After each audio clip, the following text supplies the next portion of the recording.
اعوذ باللہ من الشیطان الرجیم من ہمزہ ونفخہ ونفثہ بسم اللہ الرحمن الرحیم الم تر ان اللہ انزل من السماء ماء فاخرجنا به ثمرات مختلفا الوانها ومن الجبال جدد بیض وحمر مختلف الوانها وغرابیب سود۔ ترجمہ قرآن کا سبق سورۃ الفاطر آیت نمبر 27 سے رکوع نمبر 4 ہے۔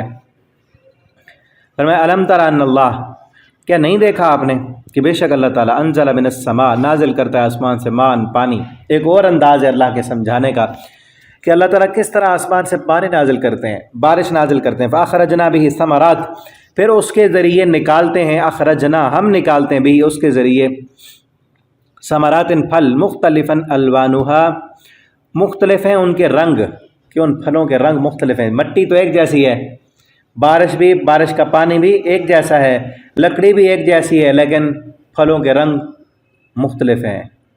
آم کا رنگ اور طرح کا ہے، مالٹے کا اور طرح کا، کنو کا اور طرح کا، انگور اور انار کا اور طرح کا۔ ذرا غور کریں نا، دیکھیں نا کہ انار اور انگور دونوں کے دانے ہی ہیں نا، دونوں کے دانے ہیں۔ انگور کے دانوں کو اللہ نے کس طرح رکھا، ہلکے سے پردے میں، وہ بھی تو پانی ہے نا، مٹھاس اس میں بھی ہے۔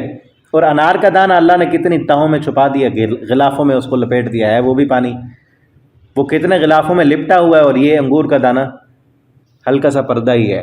اب اس کے اندر پانی کہاں سے آیا ہے؟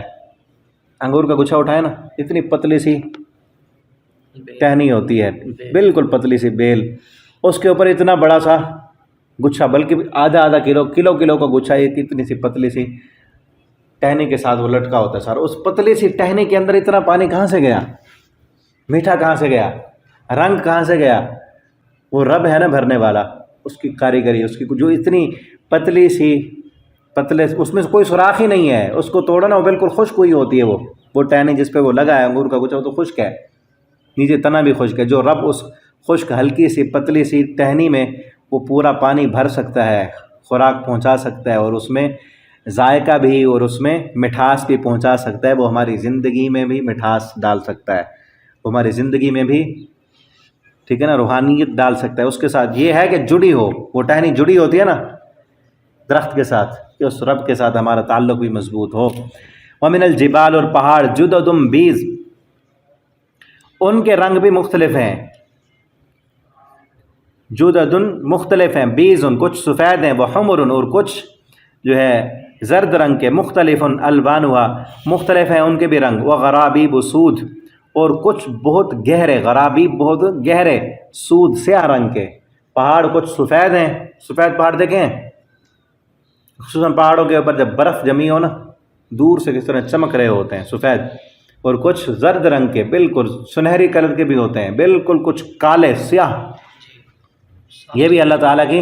اور کئی سرسبز ہوتے ہیں، ٹھیک ہے نا، سرسبز علاقے میں شاداب، وہاں پر سبزہ ہوتا ہے جو، یہ بھی اللہ تعالیٰ کی۔ اور یہ ہے نا پھر قیامت کے دن جب ان پہاڑوں کو کوٹ کر ریزہ ریزہ کیا جائے گا، کل فراش المبثوث وتکون الجبال کالعہن المنفوش، بکھری ہوئی رنگین روئی کی طرح ہوں گے، کہ ہیں ان کے رنگ، جب پہاڑوں کے رنگ مختلف ہیں، جب کوٹ کر ان کو اڑایا جائے گا تو روئی بھی رنگین ہوگی۔ ہاں وہ تو اور جگہ ہے نا، یہ رنگین روئی کی طرح اڑ رہے ہوں گے۔ وَمِنَ النَّاسِ، اور لوگوں میں سے، وَالدَّوَابِ اب کیا ہے، بتانا کیا ہے، جس طرح پھلوں کو ایک جیسا پانی لگ رہا ہے، ایک جیسی زمین سے نکل رہے ہیں، لیکن رنگ مختلف ہیں، ذائقے مختلف ہیں، ایک ہی زمین پر کھڑے ہوئے پہاڑوں کے رنگ مختلف ہیں، تو انسانوں کی حالتیں بھی مختلف ہیں، ذہن، عقل، سمجھ، دیکھنے کی صلاحیت بھی مختلف ہے۔ دیکھنے میں تو سارے انسان ہیں، ہر کسی کی دو ہی آنکھیں ہیں، ہاتھ ہیں، دماغ ہے، لیکن عمل کے اعتبار سے، عقیدے کے اعتبار سے، نظریات کے اعتبار سے انسانوں کی بھی مختلف قسمیں ہیں، ٹھیک ہے نا، مختلف رنگ ہیں، مختلف ذائقے ہیں، کچھ دیکھنے میں بھی مختلف ہیں، جس طرح پھل کچھ دیکھنے میں مختلف ہوتے ہیں، اسی طرح کوئی انسان گورے، کوئی کالے، کوئی گندمی رنگ کے، کوئی کس رنگ کے، ٹھیک ہے۔ اسی طرح جس طرح پھلوں کے پھر ذائقے مختلف ہوتے ہیں، اسی طرح انسانوں کے ذائقے بھی، بلکہ حدیث میں تو تشبیہ دی گئی ہے نا کہ مومن کھجور کی طرح ہے، میٹھا، دوسروں کو فائدہ پہنچانے والا۔ مومن کی مثال کھجور کے درخت کی طرح بھی دی گئی، درخت کے ساتھ بھی دی گئی ہے سورہ ابراہیم میں۔ اور کافر کی مثال کوڑ تمے کے ساتھ دی گئی ہے، جو دیکھنے میں بڑا خوبصورت نظر آتا ہے، لیکن تھوڑا سا اس کو چکھ کے دیکھو کتنا وہ زہریلا اور کتنا کڑوا ہوتا ہے، ٹھیک ہے نا۔ مومن کھجور کی طرح دیکھنے میں بھی خوبصورت اور کھانے میں بھی بڑا میٹھا اور جسم کے لیے بھی بڑا مفید، اس لیے مومن بڑا مفید ہوتا ہے، میٹھا ہوتا ہے، کڑوا نہیں ہوتا۔ یہ نہیں کہ تھوڑا سا ہاتھ لگاؤ آگے سے پھٹ پڑے، غصے سے ہر وقت وہ بھرا ہوا ہو، ایسے نہیں ہوتا مومن، ٹھیک ہے۔ کافر یہ ہوتا ہے کہ دیکھنے میں بڑا خوشنما لگے گا، آج بھی کافر دیکھنے میں بڑے گورے لگتے ہیں، جن کو دیکھ کر مسلمان کہتے ہیں ہم بھی ایسے بنے، وہ دیکھنے کے بس صرف ہیں، ان کے جو ہے قریب جا کے دیکھو کہ کتنا اندر کڑواہٹ ہے، کتنی اندر زہر ہے، اور کتنے وہ مسلمانوں کے خصوصاً مسلمانوں کے کتنے بڑے دشمن ہیں کہ وہاں ایک کتا مر جائے، کتے کو تو حقوق ہے، لیکن مسلمانوں کو وہ پیس رہے ہیں اور مار رہے ہیں اور کوئی ان کو پرواہ نہیں ہے۔ کئی دنیا کے علاقوں میں مسلمانوں پر جہاں ظلم ہو رہا ہے، پیچھے وہی یہودی ہیں، کافر ہیں۔ ان اشد الناس عداوۃ للذین آمنوا الیہود، مومن کا سب سے بڑے دشمن یہودی ہیں۔ تو آگے کیا کہا، انما مومن ان انسانوں میں سب سے بہترین کون ہے؟ یخش اللہ، اللہ سے سب سے زیادہ ڈرنے والے، من عبادی، اس کے بندوں میں، العلماء، عالم ہیں، کہ جس کے پاس علم ہے، اللہ کی مخلوقات پر غور کرتے ہیں، جتنا زیادہ اللہ کی مخلوقات اور اللہ کی کاریگری پر غور کرتے ہیں اتنا زیادہ اللہ کی پہچان ہوتی ہے، جتنی زیادہ اللہ کی پہچان ہوتی ہے اتنا اللہ کا زیادہ ڈر آتا ہے۔ ان اللہ عزیز غفور، بے شک اللہ تعالیٰ غالب ہیں اور معاف کرنے والے ہیں، ٹھیک ہے۔ اور اصل عالم بھی وہی ہے جو اللہ سے ڈرتا ہو، جو اللہ سے نہیں ڈرتا وہ اس کا علم کام ہی نہیں آ رہا، تو عالم ہی نہیں ہے۔ ان الذین یتلون، بے شک وہ لوگ جو پڑھتے ہیں اللہ کی کتاب کو، واقاموا الصلاۃ، اور نماز قائم کرتے ہیں، وانفقوا، اور وہ خرچ کرتے ہیں اس سے جو ہم نے رزق دیا ان کو، سرًا، چھپا کر، وعلانیہ، اور اعلانیہ بھی، یرجون، وہ امید رکھتے ہیں، تجارتاً، ایسی تجارت کی، لن تبور، جس تجارت میں کبھی کوئی نقصان نہیں ہے۔ اللہ کے راستے میں خرچ کرنا یہ ایسی تجارت ہے جس میں کسی قسم کا کوئی نقصان نہیں ہے۔ مجھے ابھی یاد آیا حضرت عثمان رضی اللہ تعالیٰ عنہ کا بہت بڑا قافلہ، تجارتی قافلہ، مال کا لدا ہوا، اونٹ کئی سو تھے، وہ اونٹ آ رہے تھے، اور آنے سے پہلے تاجر آ گئے۔ آج بھی ہوتا ہے نا، تاجروں کو پتہ ہوتا ہے کہ سامان فلاں کا آ رہا ہے تو ہم بھی لے لیں۔ تاجر آئے، بولی لگانے لگے کہ اتنا منافع لے لو، اتنا لے لو، بڑھا، ایک دوسرے سے بڑھا چڑھا کر۔ حضرت عثمان کہنے لگے مجھے اس سے بھی زیادہ ملتا ہے۔ ایک تاجر آتا، بولی لگاتا کہ اتنے فیصد نفع لے لو، سارا مجھے دے دو۔ حضرت عثمان فرماتے مجھے اس سے زیادہ نفع مل رہا ہے۔ دوسرا آتا، تیسرا آتا، بڑے تاجر بڑے پریشان کہ کون ایسا ہے، اتنا نفع کون دے رہا ہے، بیچے گا کہاں، پھر اس کو کیا ملے گا؟ وہ دیکھتے ہی رہے۔ پھر حضرت عثمان کا جب سارا قافلہ پہنچا، سارا کا سارا اللہ کے راستے میں وقف کر دیا، کہا ایسی تجارتاً لن تبور، جس میں کسی قسم کا کوئی نقصان نہیں ہو۔ بڑھا چڑھا کے دنیا کا کوئی تاجر اتنا نفع نہیں دیتا جتنا نفع اللہ تعالیٰ دیتے ہیں، ٹھیک ہے نا۔ تو یاد رکھیں جو بھی چیز اپنی وسعت کے مطابق ہم خرچ کریں گے نا اللہ کے راستے میں، اللہ تعالیٰ اس کا بدلہ دنیا میں بھی دیں گے، آخرت میں بھی دیں گے، ٹھیک ہے۔ تو خرچ کرنے والے بنیں۔ یا ایسے ہم کہتے ہیں نا ہمیں تجارت بتاؤ، کوئی کام بتاؤ، سب سے بہترین تجارت یہ ہے کہ اللہ کے ساتھ تجارت کرو، دنیا کا کام بھی کرو لیکن ساتھ میں اللہ کے ساتھ تجارت ضرور کرو۔ اور بات مجھے یاد آئی، یہ تو البیک ہے نا، سعودیہ میں بہت بڑی بہترین کمپنی کا نام سنا ہے نا، آپ نے کھانا بھی شاید کھایا جو وہاں گئے ہیں، بڑا مشہور برانڈ ہے وہاں پہ۔ تو اس کمپنی آج سب سے زیادہ انہیں کا کھانا، حالانکہ اتنا ٹیسٹ لذت باقیوں بھی ویسے کھانا ہے جس طرح ان کا ہے، لیکن اتنا ان کو وہاں پہ جو ہے شہرت کس لیے ملی ہے کہ اس کے پیچھے ایک بات ہے، وہ یہ ہے کہ جب اس کے مالک نے یہ دکان بنائی تھی نا، اپنی عام سی چھوٹی سی بنائی تھی، تو اس نے یہ اللہ سے وعدہ کیا تھا کہ میں جب بھی میرا کوئی چیز بکے گی نا تو ہر اپنی ڈیل پر 1 ریال میں اللہ کے راستے میں صدقہ کروں گا، اور وہ کسی کو نہیں بتایا، کسی کو نہیں بتایا، وہ کرتا رہا، اللہ تعالیٰ برکت دیتے رہے، ایک دکان سے 2 3 4 پھر بہت زیادہ مشہور ہو گئیں، اور پھر کئی عرصے کے بعد وہ جب اس کی وفات ہوئی اور اس نے الگ سے اکاؤنٹ بنایا ہوا تھا، اس میں وہ سارے پیسے جاتے تھے، جب اس کی وفات ہوئی تو تب اس کے بچوں کو پتہ چلا کہ ہمارا باپ 1 ریال ہر ڈیل پہ صدقہ دیا کرتا تھا۔ اب اس کے صدقے سے کئی یتیم خانے کھل گئے، کئی بیواؤں کی خدمت ہونے لگی، کئی مسکینوں کو پیسہ جانے لگا۔ جب وہ فوت ہوا تو وہ سارا بند ہو گیا۔ اس کے بچوں کو پتہ چلا کہ ہمارا باپ ایسے کرتا تھا، انہوں نے کہا اب ہم بھی دیں گے، بلکہ 2 ریال دیں گے، ٹھیک ہے نا۔ تو آپ کوئی بھی کام کریں تو اللہ کے ساتھ یہ تجارت لازمی کریں کہ اتنا ہم نے دینا ہے اللہ کے راستے میں، دیں۔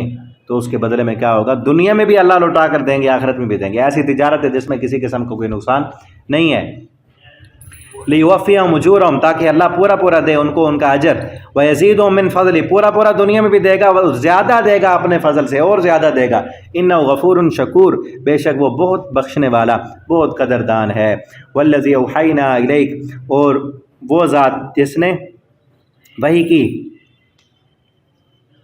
الیکا آپ کے، ہم نے وحی کی، وہ کتاب جو ہم نے وحی کی آپ کی طرف، وہ ذات نہیں، وہ کتاب جو ہم نے وحی کی آپ کی طرف، من الکتاب، کتاب میں سے، هو الحق، وہ حق ہے، مصدقاً، وہ تصدیق کرنے والی ہے، لما بین یدیہ، اس کی جو آپ کے اس کے آگے، یعنی اس سے پہلے جو کتاب ہے اس کی بھی تصدیق کرتی ہے۔ ان اللہ بعبادہ، بے شک اللہ تعالیٰ اپنے بندوں کی خوب خبر رکھنے والے اور خوب دیکھنے والے ہیں۔ ثم اورثنا الکتاب الذین اصطفینا من عبادنا، پھر وارث بنایا ہم نے کتاب کا ان لوگوں کو، اصطفینا، جن کو ہم نے چنا اپنے بندوں میں سے، فمنہم، ان میں سے، ظالم لنفسہ، کچھ اپنی جانوں پر ظلم کرنے والے، ومنہم مقتصد، کچھ ان میں درمیانے درجے کے، ومنہم سابق بالخیرات، کچھ ان میں نیکی کے کاموں میں آگے بڑھنے والے ہیں۔ تو ہمیں چاہیے ہم دیکھیں ہم کس میں ہیں۔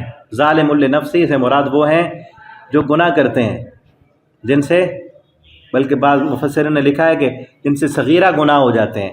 مقتصد، درمیانے درجے کے وہ ہیں کہ نیکیاں تو کرتے ہیں فرض، لیکن اضافی دعائیں اور اذکار اور یہ چیزیں اللہ کے ساتھ تعلق بنانا، یہ کام وہ نہیں کرتے، درمیانہ درجہ ہے۔ سابقم بالخیرات، وہ ہیں جو تہجد بھی پڑھتے ہیں، دعائیں بھی کرتے ہیں، اذکار بھی پڑھتے ہیں، ہر وقت اللہ ہر نیکی کے کام میں آگے بڑھتے ہیں۔ ٹھیک ہے، ذالک هو الفضل الکبیر، یہ اللہ تعالیٰ کا بہت ہی بڑا فضل ہے۔ جنات، باغات ہیں، ان سب کے لیے باغات ہیں، نعمتیں ہیں، عدن، ہمیشگی کے، یدخلونہا، جو داخل ہوں گے اس میں، یحلون فیہا، پہنائے جائیں گے، من اساور، کنگن، من ذہب، سونے کے، ولؤلؤا، اور موتیوں کے، ولباسہم فیہا حریر، اور ان کا لباس اس میں ریشم کا ہوگا۔ وقالوا الحمد للہ الذی، اور کہیں گے وہ ساری تعریفیں اللہ کے لیے، اذھب عنا الحزن، جو جس نے دور کر دیا ہم سے غم، ان ربنا لغفور شکور، بے شک ہمارا رب معاف کرنے والا اور قدردان ہے۔ الذی احلنا، جس نے ہمیں اتارا، دار المقامہ، ہمیشگی کے گھر میں، من فضل، اپنے فضل سے، لا یمسنا فیہا نصب، نہیں پہنچے گی ہمیں کوئی تکلیف، ولا یمسنا فیہا لغوب، نہیں ہمیں یہاں کوئی تھکاوٹ پہنچے گی، جنت میں کوئی تھکاوٹ نہیں ہوگی۔ یہاں تو ہوتا ہے نا، اپنے گھر میں بیٹھ بیٹھ کے بور ہو گئے، باہر گھومنے کے لیے گئے، وہاں گھوم گھوم کے تھک گئے، نہ وہاں بوریت ہوگی، نہ وہاں تھکاوٹ ہوگی، نہ بیماری ہوگی، نہ کوئی پریشانی ہوگی۔ اللہ ہمیں اپنی رحمت سے جنت الفردوس ادا کر دیں۔ اور وہ لوگ جنہوں نے کفر کیا، لہم نار جہنم، ان کے لیے جہنم کی آگ ہے، لا یقضی علیہم فیموتوا، نہیں فیصلہ کیا جائے گا ان پر کہ وہ مریں، جہنم میں اب موت نہیں آئے گی، ولا یخفف عنہم من عذابہا، اور نہ تخفیف کی جائے گی ان کے عذاب میں، کذالک نجزی کل کفور، ہم بدلہ دیتے ہیں اسی طرح ہر ناشکرے کو۔ وہم یصطرخون فیہا، اور وہ چلائیں گے، چیخیں گے اس جہنم میں، ربنا، کہیں گے ہمارے رب، جنہوں نے دنیا میں کبھی ربنا نہیں کہا، دنیا میں نہیں وہ معافی مانگی، وہاں چیخ چیخ کر ربنا کہیں گے، اخرجنا، اللہ تو ہمیں نکال لے، نعمل صالحا، ہم نیک عمل کریں گے، غیر الذی کنا نعمل، ان عملوں کے علاوہ جو ہم نے پہلے کیے، اب ہم وہ عمل نہیں کریں گے جو پہلے کیے تھے ہم نے۔